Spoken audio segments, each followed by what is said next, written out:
더운데 잘 지내고 계시죠? 하나님께서 여러분에게 정말 전능자의 그늘이 되어주시기를 축복합니다. 오늘은 억울함에 대한 이야기를 좀 하려고 합니다. 살다 보면 억울한 일 많이 경험하잖아요. 그런데 설교 제목을 억울함 통과하기라고 정하고 말씀을 나누려고 합니다. 지금부터 약 120년 전에 프랑스에 육군 대위 한 사람이 있었습니다. 그 사람 이름이 듀레피스라는 사람인데 유대인입니다. 이제 막 결혼한 젊은 장교예요. 그런데 그에게는 엄청난 사건이 찾아오고 있었습니다. 이웃나라 독일과 프랑스는 옛날부터 많이 싸웠잖아요. 이 독일에 협조하고 국가 군사의 비밀을 넘겨준 스파이다라는 누명이 그에게 씌워졌다고 합니다. 왜냐니까 스파이가 보냈던 그 편지 필체하고 이 듀레피스의 필체가 거의 유사했던 모양이에요. 그리고 고향을 찾아보니까 프랑스와 독일 그 접경적 알사스 로렌 지방 그 전쟁을 통해서 뺏고 뺏기는 땅이 있거든요. 거기에 살았던 사람이에요. 거기서 출생한 사람이에요.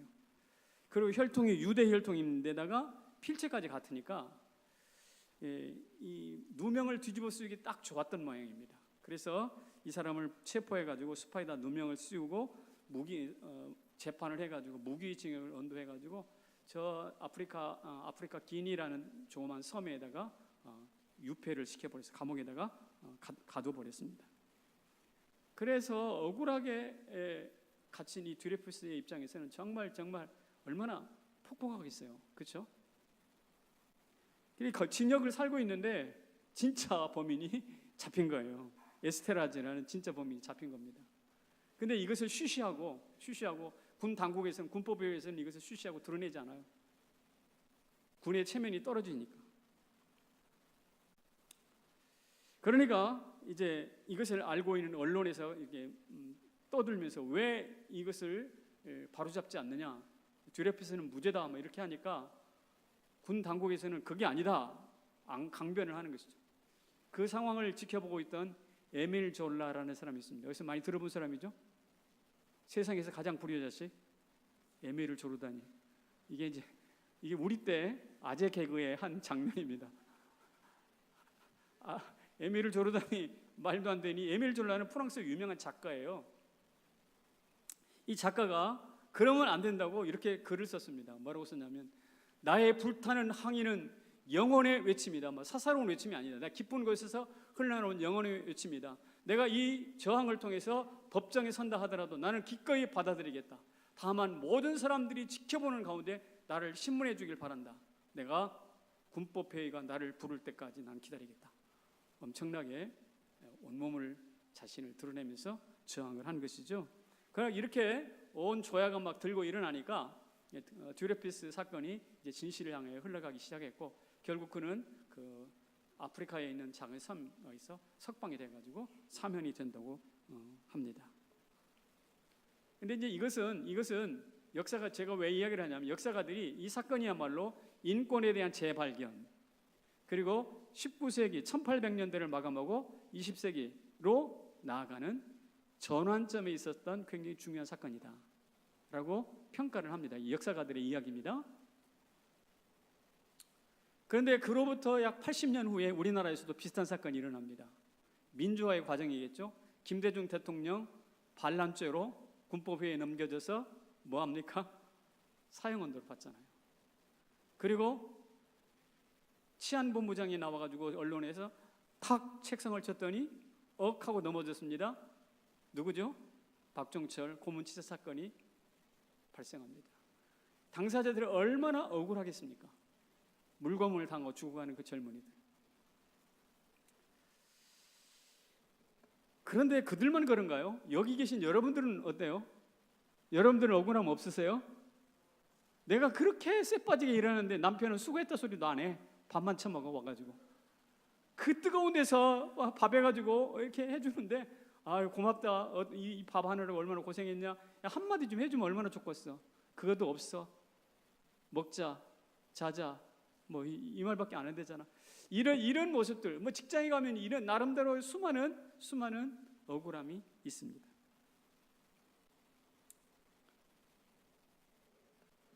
자, 그렇다면 이런 억울함을 안고 이런 질문 해봅시다. 성경 속에는 억울함이 없을까?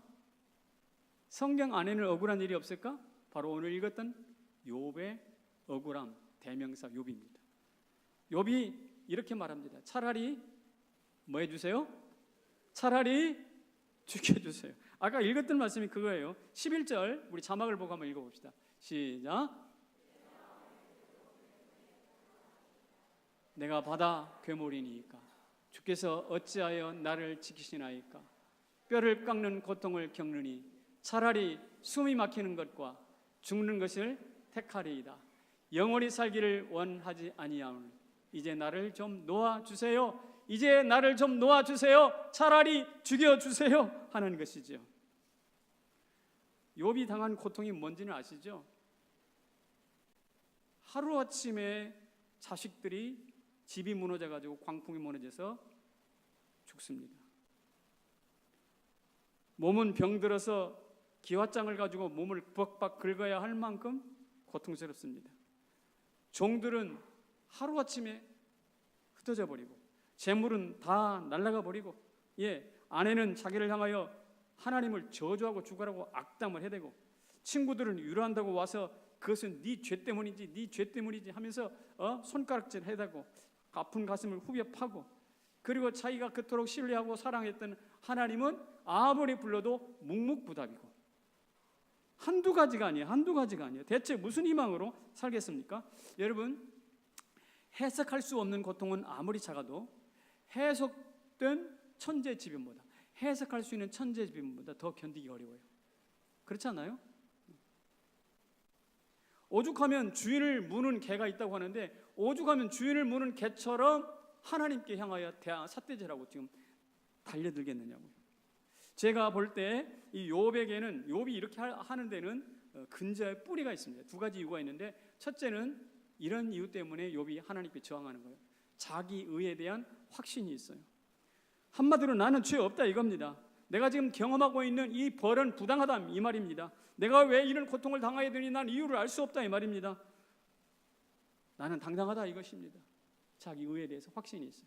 두 번째로는요, 이런 생각이 또 있어요. 밑바탕에는 징계에 대한 불균형한 징계란 말이에요. 좋아요, 하나님, 내가 죄가 있다고 칩시다. 좋아요, 제가 죄가 있다고 칩시다. 지금 죄 때문에 이런 고통을 당한다고 쳐보자고요. 그런데 아무리 생각해도 내가 이처럼 한순간에 뭉그러지고 몰락할 만큼 이렇게 험악한 죄는 짓지 않았어요. 이런 이야기입니다. 아니, 점도둑에게 연필 한 장으로 훔친 사람에게 징역 30년을 때리면 되겠습니까? 안 되잖아요. 죄로 말한다면 마치 벼룩 한 마리와 같은 그런 죄인데 그것을 잡기 위해서 초가상간을 다 태워버린다면 그게 말이나 됩니까, 하나님? 내가 무슨 죄 있다고 치자고요. 제가 그래도 열심히 살려고 하는 사람인데 제가 무슨 큰 죄를 졌다고 이런 생각 이렇게 하십니까? 이 이야기는 제 이야기도 똑같아요. 우리도 말입니다. 사실상 사업 실패나 암으로 질병으로 고생하는 사람들 중에 성도들이 참 많습니다. 신앙생활 잘하는 사람 참 많거든요. 저도 암으로 쓰러져서 고통할 때 이렇게 하나님께 저항한 적이 있어요. 하나님, 목사가 죄를 지으면 얼마나 큰 죄를 지었겠어? 제가 뭐 남의 것을 훔쳤겠어요? 뭐 어떡했어요? 목사가 무슨 큰 죄를 졌다고 저렇게 암에다가 암 걸려가지고 이렇게 쓰러뜨려 놓느냐고요?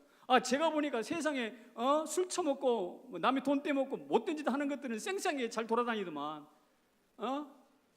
세상 보시라고 하나님 눈이 있으면 세상에 못된 짓 하는 것들은 말이야 다 쌩쌩하게 돌아다니는데 내가 목사가 죄를 지었으면 얼마나 큰 죄를 졌다고 이렇게 암이라는 질병을 뒤씌워가지고 여기다 처박아 놓습니까? 라고 제가 생각했다니까요. 제 이야기입니다. 그리고 우리 교회 성도들을 봐도 참 신앙생활 잘하고 신실하고 순수하고 참 그 진실한 정결한 사람들이요, 그거 아프더라니까, 어려움을 겪더라니까.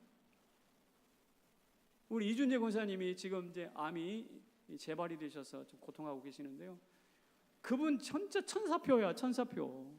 항상 말씀할 때 배려하고 얼마나 마음이 따뜻한 분인지 몰라요. 그분이 전도해가지고 오늘 우리 식당에서 봉사하시는 분들이 그 다락방에 다 그분이 전도해서 오신 분이에요. 한번 이제 식사하실 때 보시라고요.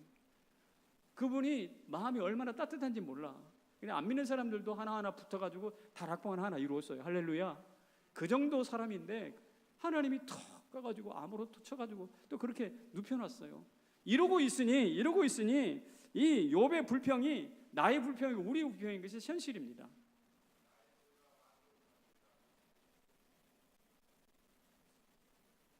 예, 한번 들어보세요.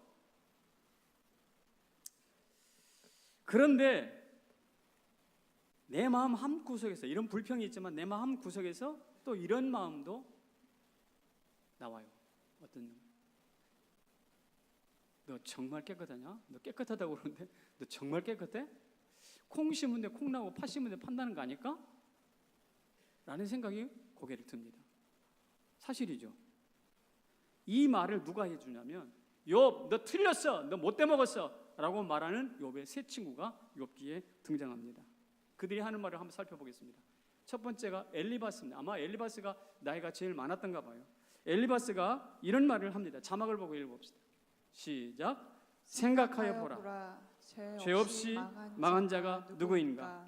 내가 보건대 악을 밭갈고 독을 뿌리는 자는 그대로 거누나니 사람이 어찌 하나님보다 의롭겠느냐? 이 말에는 무슨 한마디로 요약하면 야, 네 고통 네 죄 때문이야. 죄를 심으니까 악을 거두는 거 아니야. 죄를 심으니까 재앙을 거두는 거지. 누굴 패? 누굴 탓해? 원인은 바로 너라고. 뭐 이런 겁니다. 그러자 두 번째 친구가 빌닷이라는 친구인데 빌닷이라는 친구 이렇게 또 말을 합니다. 뭐라고 했을까요? 자막을 보고 읽어봅시다. 시작. 내 자녀들이 주께 죄를 지었으므로 그들을 죄에 버려두셨나니 내가 만일 하나님을 찾으며 전능하신 이에게 간구하고 전직하면 내 의로운 처소를 평안하게 하실 것이라. 내 시작은 미약하였으나 내 나중은 심히 창대하리라. 예, 아픈 데를 푹 찌르고 들어옵니다. 자기도 고통스럽지만 제일 가슴 아픈 것은 자기 자식들이 한 방에 일거에 죽었다는 거 아닙니까? 근데 자식 문제를 턱 거론하는 거예요. 자식들도 죄 때문에 죽었어. 정신 차려 이 사람아. 네가 하나님 찾고 이 잘못을 알고 현실을 직시하고 하나님 찾고 간구하고 정직하면 네 처소가 다시 평안해질 거야. 그리고 살짝 그 위에다가 살짝 위로의 말을 덧붙입니다. 살짝 단말 사탕 발림을 합니다. 뭐라고? 내 시작은 미약하였으나 내 나중은 창대할 거예요. 그래서 많이 듣던 이야기죠. 이게 지금 빌닷이 욥을 좀 위로하려고 하는 말 중에 있는 말이에요. 세 번째 친구 소발이 했던 이야기를 한번 또 읽어봅시다. 소발인데 뭐라고 그랬느냐? 이렇게 했습니다. 시작. 말이 많은 사람이 어찌 의롭다함을 얻겠느냐? 내가 하나님의 오묘함을 어찌 측량하며 전능자를 어찌 완전히 알겠느냐? 손에 죄악이 있거든 멀리 버리라. 불의가 내 장막에 있지 못하게 하라. 이번에는 뭐라고 하냐면 빌닷은 자식 문제 가지고 거론했잖아요. 이번에 소발은 뭐냐면 너 진짜 말 많네. 너 왜 이렇게 주제를 알아? 좀 말 좀 닫고 있으면 안 돼? 왜 이렇게 떠벌리면서 네 죄를 정당화하는 거야? 내가 볼 때 말 많은 사람 치고 제대로 된 사람 못 봤어. 말 많이 하지 말고 네 손에 있는 죄나 빨리 처리해. 뭐 이런 이야기죠. 자, 지금까지 불평하는 욥에 대하여 네 주제를 알아라고 공격하고 소위 조언을 빙자한 공격을 하고 있는 모습을 보았습니다. 여러분 참 맞는 말인 것 같습니다. 그런데 이 조언이 힘이 될까요? 전혀 힘이 안 됩니다. 이런 말 있잖아요. 때리는 시어머니보다 야단치는 시어머니보다 시누이가 더 밉다. 요것들이 말이죠. 하나님이 날 징계를 해가지고 불평하고 있는데 그 옆에서 깐족거리는 시누이가 있듯이 이 시누이처럼 요 새 친구들이 와가지고 이따 이 소리를 하는데 아주 더 미운 겁니다. 이것들을 어떻게 해버리면 칠면조는 그런다죠. 칠면조가 어느 한 마리가 병들고 약간 상처를 입잖아요. 그러면 그 자리를 계속 와서 쫀다네 동료들이 와가지고 점점점 상처가 더 커져가지고 결국 도태되는 거예요. 칠면조가 멋있어가지고 칠면조 고기 먹어봤어요. 맛있지만 그것들이 아주 약한 습성이 있다네. 사람은 안 그런가요? 약자들한테 갑질하는 것 똑같은 습성이거든요. 공감하십니까? 이런 친구들 속에 휩싸여 있는 욥이 얼마나 속이 터지겠습니까?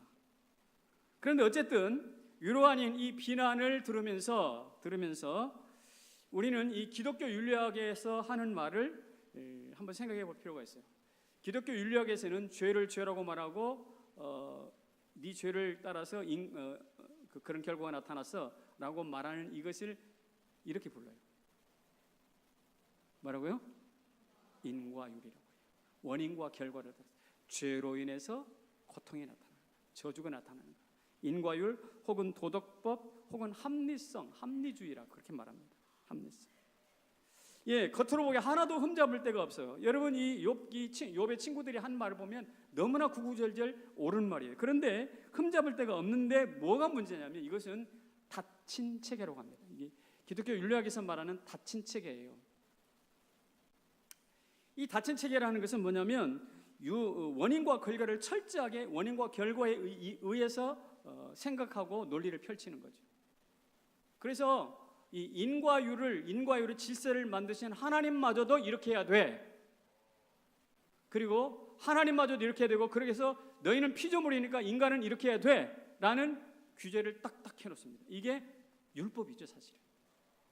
율법, 그렇습니다. 이 인과율과 이 도덕지성주의라고 말할 수 있는 그 합리성을 기반으로 해가지고 모든 것을 판단하니까 이것을 그래서 닫힌 체계라고 이야기합니다. 뭐라고요? 닫힌 체계.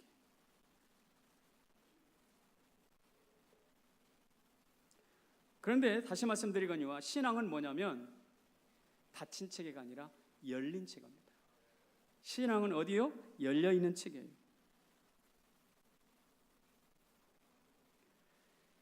합리적으로 보면 기적이 존재할 수 없습니다.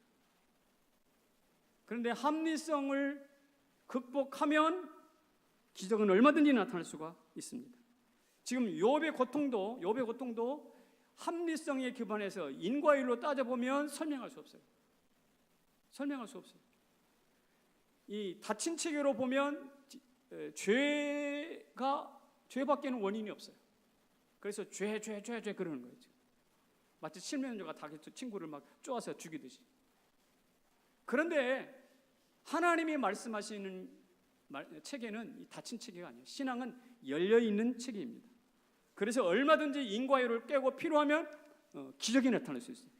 얼마든지 인과율의 그 사슬을 깨고 하나님께서 원하시는 일들을 성취하실 수가 있어요. 그리고 죄 있으면 죄 없는 사람도 고통을 당할 수가 있는 게 인과율의 질서입니다. 사실 욥기는 전체적으로 이런 맥락이 흘러가고 있습니다.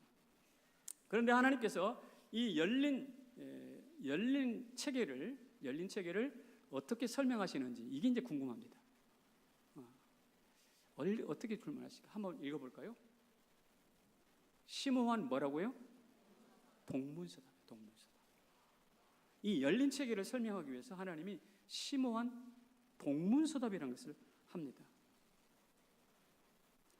하나님, 내가 무슨 죄가 있다고 이렇게 고통을 주십니까? 그 이유를 말씀해 보세요 라고 질문했잖아요. 그때 하나님께서 욥기 38장에서 나타나서 이렇게 말씀하세요. 욥기 38장에 한번 읽어봅시다. 시작. 내가 땅에 기초를 놓을 때 내가 어디 있었느냐? 바다가 그 모태에서 터져나올 때 문으로 그것을 가둔 자가 누구냐? 얼음은 누구 태에서 났느냐? 공중의 서리는 누가 낳았느냐? 또 있어요. 시작. 말의 힘을 내가 주었냐? 목에 흩날리는 갈기를 내가 입혔느냐? 트집 잡는 자가 전능자와 다투겠느냐? 하나님을 탓하는 자는 대답할지니라. 이게 이제 하나님 하신 말씀이거든요. 여기에 욥이 고통당하는 이유가 들어있어요? 없어요? 없어요. 없습니다. 오히려 하나님의 하나님 되시만 드러내요. 내가 땅에 기초를 놓았다. 내가 바다의 경계를 삼아서 넘치지 못하게 했다. 내가 얼음을 얼리고 내가 공중에 서리를 내리게 하고 내가 말에 힘을 주시고 말에 갈기를 주었다. 요사로 말하면 내가 태풍도 주고 내가 더위도 주는 것이야. 트집도 않는 너 나와 다칠 수 있겠니? 라고 묻는 것이죠. 자, 하나님 내가 왜 이런 고통을 당해야 됩니까? 라고 했더니 하나님이 자기 독백만 한 거예요. 그러니까 동으로 물어서 서로 답하는 것이죠. 동으로 묻고 서로 답하는 거예요. 동문서답입니다. 이를테면 이런 거예요. 야, 잘 잤냐? 그랬더니 나 밥 먹었습니다. 동문서답이에요. 1 더하기 2는 뭐냐? 그랬더니 참 아름답네요. 동문서답이에요. 이런 대답들이 굉장히 많습니다. 나 힘들어요. 그러면 너 참 무식하네. 하나님이 이렇게 하시는 이유가 뭘까요? 근데 가만히 보면요, 사람도 동문서답합니다.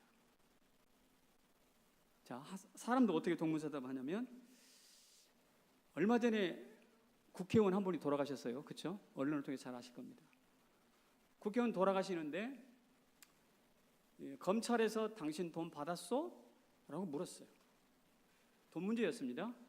돈 받았어? 그랬더니 이 사람이 받았어 안 받았어 라고 말하기 전에 나는 죽겠어. 그리고 죽었어요. 자, 돈으로 물었는데 죽음으로 답했어요. 뭡니까? 동문서답. 인간 사이 없는 것 같아요? 굉장히 많습니다. 대통령에게 기자회견장에서 어느 기자가 이렇게 질문했습니다. 미국과 북한이 싸우면 우리는 어느 편을 들어야 됩니까? 라고 질문했어요. 대통령이 우리는 답변하게 우리는 열심히 외교를 하고 관계를 잘 정상화하고 있으며 소통을 잘하고 있습니다. 이런 식으로 답변했어요. 어느 편이 되겠습니까? 라는 말에 충분한 답변이 됩니까? 안 돼요. 여러분, 정치 현장에서 얼마나 자주 써먹는 것이 동문서답인지 몰라요. 내 삶에서도, 우리 삶에서도 역시 동문서답이 굉장히 많다는 것을 인정할 수밖에 없어요. 자, 그렇다면 다시 돌아가서 하나님은 왜 동문서답을 하시는 걸까? 하나님은 왜 동문서답을 하시는 걸까? 그 동문서답 속에는 이 두 가지 핵심의 단어가 들어가 있습니다. 뭐라고요? 폭풍우와 대장부. 자, 하나님이 나와서 욥기 38장에 답변하시면서 설명하기를 하나님이 뭐라고 나오냐면 한번 읽어봅시다. 시작. 여호와께서 폭풍우 가운데 말씀하여 이르시되 너는 대장부처럼 허리를 묶고 내가 내게 묻는 것을 대답할지니라. 폭풍우와 대장부라는 말이 턱 나와요.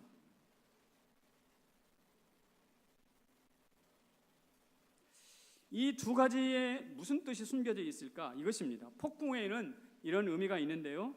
내가 창세일에 땅에 기초를 놓을 때 그 창세일에 기초를 놓았던 그 열심을 가지고 오늘 너를 붙들고 있다. 내가 지금 오늘 폭풍 가운데 너에게 임하고 있는데 그 폭풍의 소용돌이 있잖아요.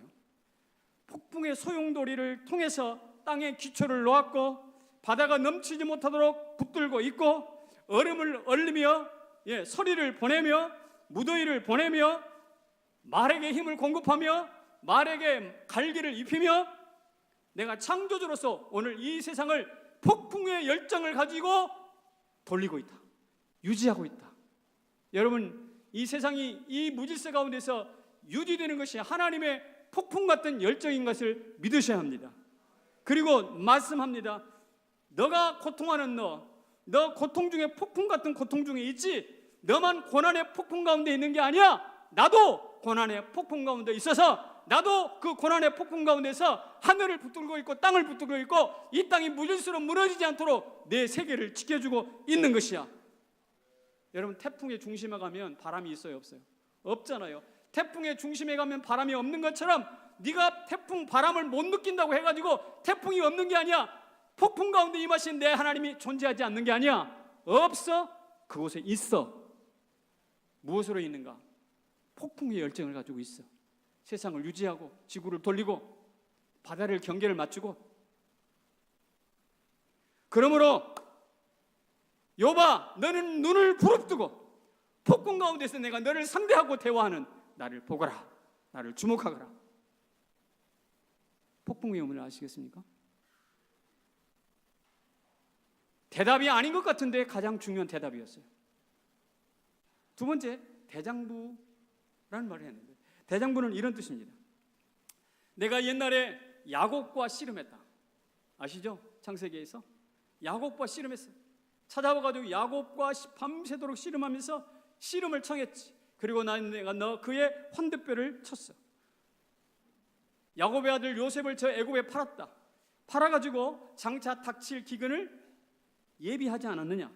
그런 것처럼 내가 오늘 이 고통으로 너를, 네 조상 야곱을 불러내서 씨름한 것처럼 내가 너를 지금 고통의 현장으로 불러내서 씨름을 청하는 거야. 그러니 너는 비겁하게 피하지 말고, 나는 아파요 아파하면서 뒤로 물러가지 말고 산의 대장부답게 허리에 띠를 띠고 나와 함께 씨름하자, 네 조상처럼. 이런 거예요. 아파요 이유가 뭡니까? 부당해요 이렇게 말하지 말고, 내가 지금 이 고통을 통해서 너한테 한판 승부 제안을 한다니까. 뭘? 씨름을 제안한다고 지금. 그러니까 비겁하게 뒤로 빠지 말고 이유가 뭐냐고 묻지 말고, 오늘 내가 제안하는 이 씨름판에 대장부답게 나오고 한판 붙자 이 말이에요. 하나님이.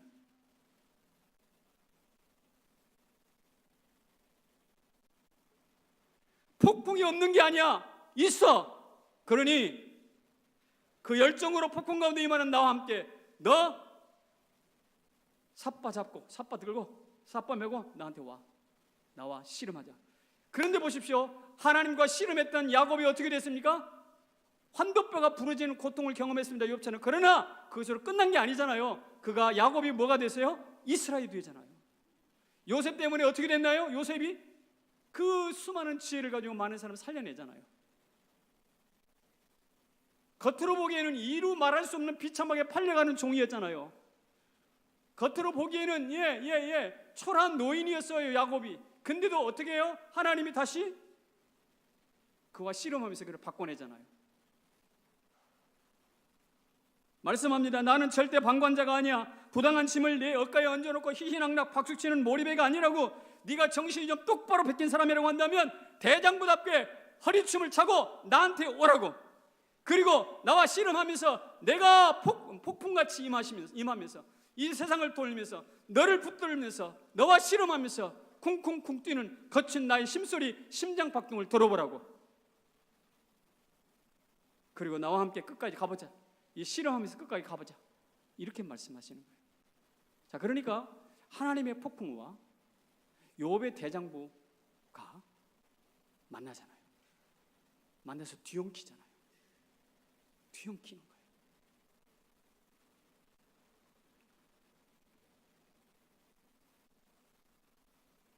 그러므로 신비한 동문서답은 결과적으로 압축하면 이런 메시지가 있습니다. 억울하냐? 나와 씨름하면서 나와 함께 통과하자는 거예요. 네 혼자 말고 나와 함께 통과하자. 인생은 하나님과 함께 씨름하는 그 고통을 통해서 뭐한다? 완성이 된다. 이유를 알 수 없는 고통을 겪으며 억울해하는 건 내가 알지. 그 분명한 억울함 맞아. 그렇지만 억울하기 때문에 그 길을 안 간다고 하면, 억울하기 때문에 죽고 싶다고 한다면, 비탈길이라고 오르막길이라고 안 가는 것이나 그 길을 파쇄해버리는 것이나 뭐가 다르겠냐. 그러니 욥아, 억울하냐? 통과해라. 나와 함께, 폭풍 같은 나와 함께 씨름하며 통과하자. 이게 하나님의 동문서답 안에 있는 본심이에요. 그런데 이것을 알지 못하는 욥의 친구들을 보십시오. 바른 말은 엄청나게 많이 합니다. 바른 말 많이 해요. 그런데 인과율에 갇힌 폐쇄 회로일 뿐이에요. 여전히 그들은 100년을 살아도 그 미완성의 가운데 얻지 못하는 해답 때문에 고통하게 될 것입니다. 욥의 발바닥도 가까이 할 수 없는 굉장히 낮은 수준의 신앙생활을 하게 될 것입니다. 그러나 만약에 이 하나님의 열린 체계로 눈을 뜨고 그 억울함을 몸으로 견뎌내면서 앞으로 전진한다면 그는 머지않아 강력한 스펙타클한 엄청난 사건을 만나게 될 것입니다. 그게 바로 잠시 후 성경이 흘러내려가서 저 십자가 예수 그리스도가 죄가 없음에도 죄를 짊어지고 죽어야 하는 가장 열린 체계의 완성, 죄가 없음에도 죽어야 하는 열린 체계의 완성으로 대드라마를 작성하는 것이죠.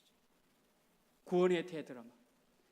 여러분, 욥이 죄가 없는데 왜 고통을 받아야 합니까? 라고 묻는다면 예수 그리스도가 죄가 없는데 왜 죽어야 합니까? 라고 묻는 것과 똑같은 거예요.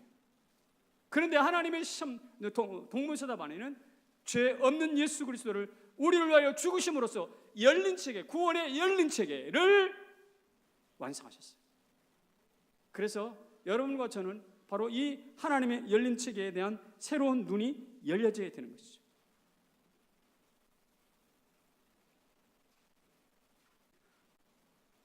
우리에게 고통이라는 주제를 들고 시름을 청해 오신 하나님께 우리도 대장부처럼 선뜻 나서서 그 억울함을 통과할 수 있기를 바랍니다.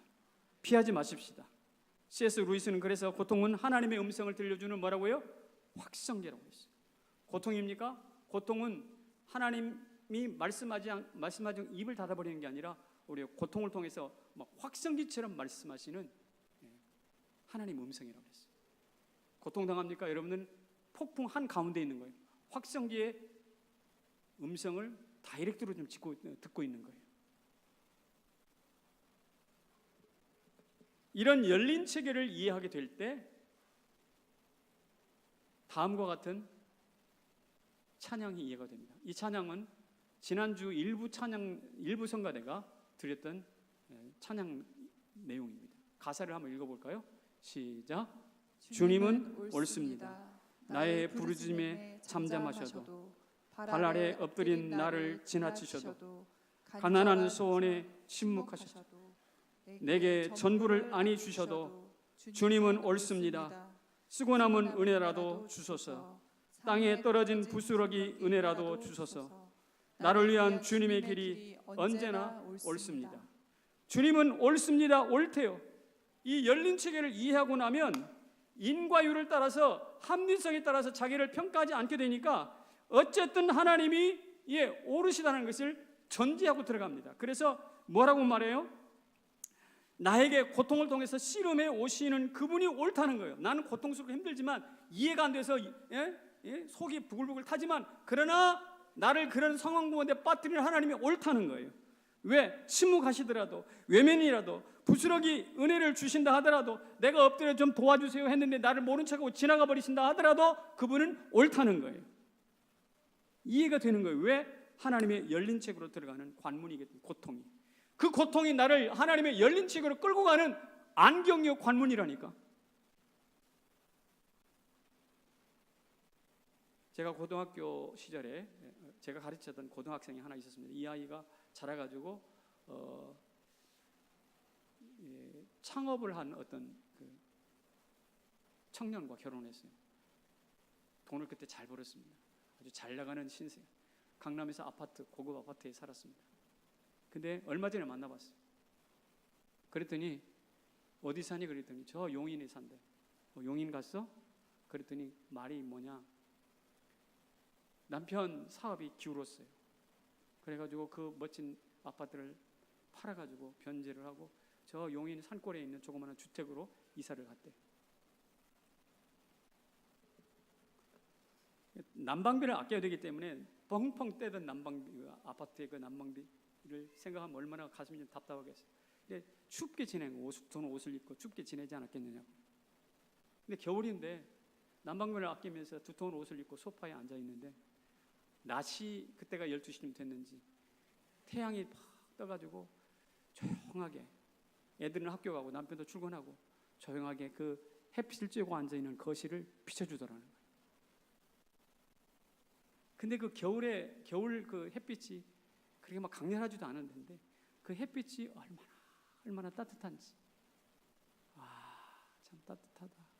그렇잖아요. 지금 난방도 제대로 못하고 덜덜 떨고 있는 그때 그 따뜻한 태양빛이, 그때 눈물이 쭉 흐르면서 아하, 이 태양빛이 얼마나 큰 하나님의 은혜구나라는 걸 그때 알았다는 거예요. 그때 알았다는 거예요. 그러면서 엊그저께 이야기하더라고요. 그런 측면에서 볼 때 남편의 사업 실패가 그를 닫힌 체계가 아니라 열린 체계로 끌어가는 관문이었어요. 그러니까 감사하더라고요. 얼굴이 환히 밝아. 삶이 고통스럽습니까? 기뻐하십시오. 주님이 옳다고, 범사에 주님이 옳다고 고백하시면서 감사하기를 바랍니다. 왜냐하면 그렇게 해야 인생에 진정한 맛이 들어요. 신앙에도 맛이 들어요. 새로운 눈이 열려지는 거예요. 생콩은 비린내만 납니다. 그러나 솥에 삶을 때 어떻게 해요? 맛있는 두부가 되는 것이죠. 가족이 억울하게 죽었습니까? 갑자기 죽었어요? 사업이 기울었어요? 억울합니까? 예, 욥처럼 동문서답으로 이해할 수 없는 상황일 것이지만, 그러나 동문서답 속에 숨겨진 그 신비를 통해서 그 억울함으로 저벅저벅 걸어 들어가십시오. 억울함을 통과하시길 바랍니다. 마치 소나기가 쏟아질 때 우산도 없이, 우산도 받지 않고 온몸으로 소나기를 맞으면서 앞으로 걸어가는 것처럼, 그렇게 될 때 우리 인생이 어떻게 돼요? 완성이 돼요. 한번 읽어보겠습니다. 시작. 온몸으로 부딪혀라. 온몸으로 부딪혀라. 피하지 말라는 거죠. 우리 하나님이 나한테 지금 고통을 통해서 씨름을 요청해 오셨어요.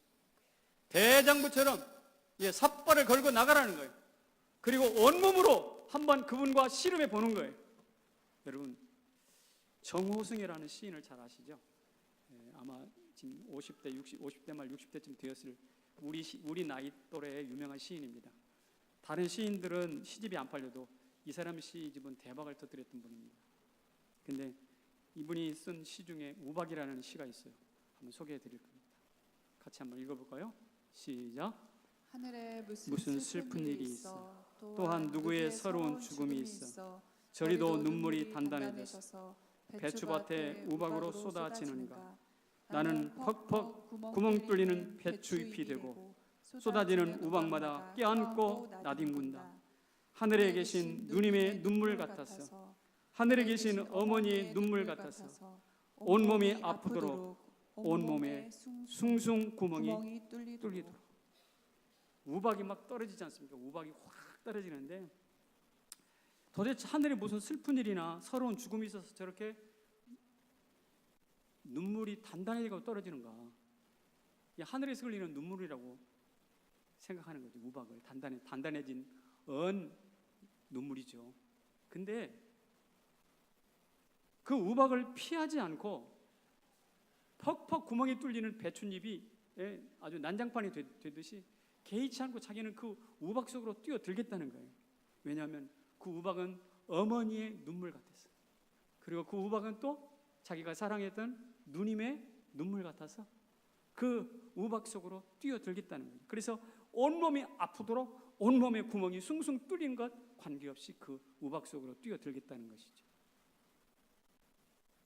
우박을 이렇게 읽어낼 수 있는 시인의 감성이 너무 멋지잖아요. 우박이 오면 여기 날씨가 왜 이래? 이러면서 우리는 불평하잖아요. 그런데 이분은 우박이 내리는 것을 바라보면서 그렇게 어머니의 눈물로 알고, 누님의 눈물로 알고, 근데 욥은 이것을 하나님의 눈물로 알았어요. 그래서 그 우박 속으로 몸을 던져넣는 것이죠. 하나님이 초청하잖아요. 나와 씨름하자. 우박 속에서, 고통 속에서 씨름하자고.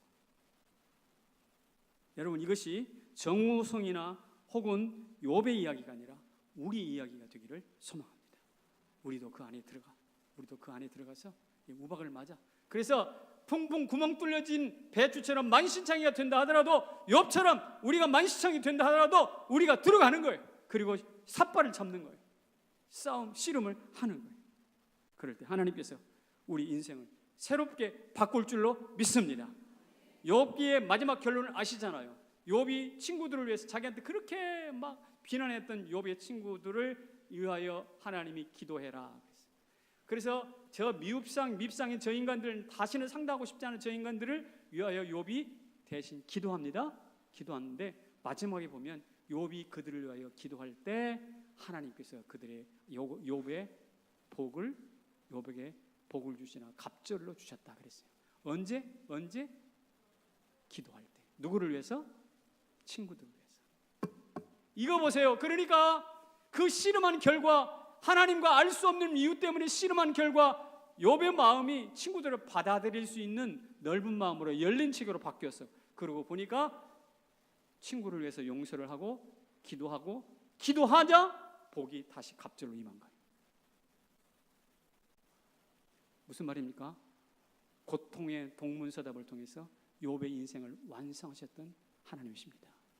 이 하나님이 저와 여러분의 하나님이 되기를 주의 이름으로 축복합니다.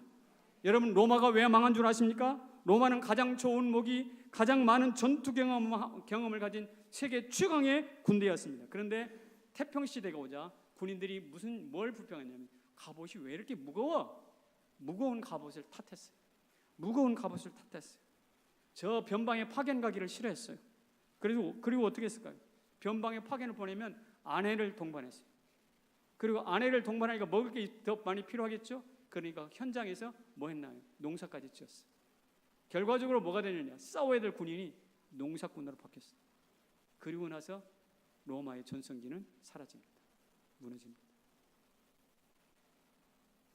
여러분의 인생과 여러분의 삶이, 여러분이 짊어진 것이 무거운 갑옷처럼 거추장스럽게 느껴진다면 그거 벗으려고 하지 말고 오히려 그 자리를 온몸으로 마치 우박을 맞은 어머니의 눈물과 누나의 눈물이라고 생각하고 우박을 온몸으로 맞아낸 이 시인처럼 우리 역시 하나님의 고통을 삿발을 잡고 견뎌내시기를 주님의 이름으로 축원합니다.